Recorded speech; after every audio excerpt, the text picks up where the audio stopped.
Wala po tayong karapatan na questionin ang ginagawa ng Panginoon Diyos. Wala tayong karapatan na tutulan ang kanyang mga sinasabi, sapagkat tayo po ay nilalang lamang ng Panginoon Diyos.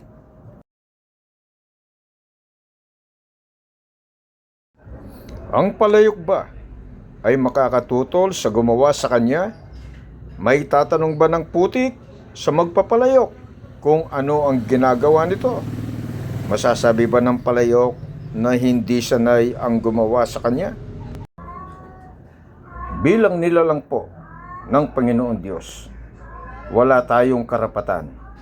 Wala po tayong karapatan na questionin kung ano po ang kanyang ginagawa, tutulan kung ano ang kanyang sinasabi.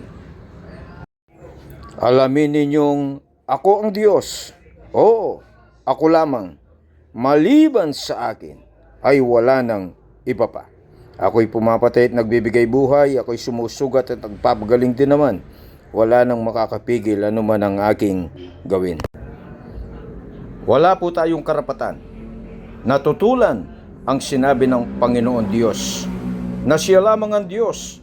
Maliban sa Kanya ay wala nang iba pa.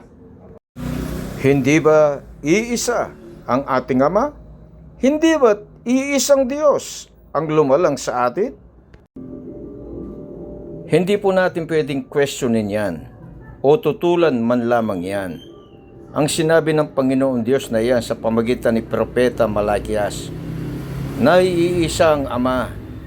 Yan po ang iisang Diyos na lumalang po sa atin. Kaya nga po, ang aming pananampalataya sa loob ng Iglesia ni Cristo, iisa lamang ang tunay na Diyos, ang Ama, sapagkat yan po ang sinabi ng Panginoon Diyos. Kaya yan po hindi namin tinututulan. Hindi namin kinu-question yan, sapagkat sinabi ng Panginoon Diyos yan. Kaya yan po ang aming tinitindigan.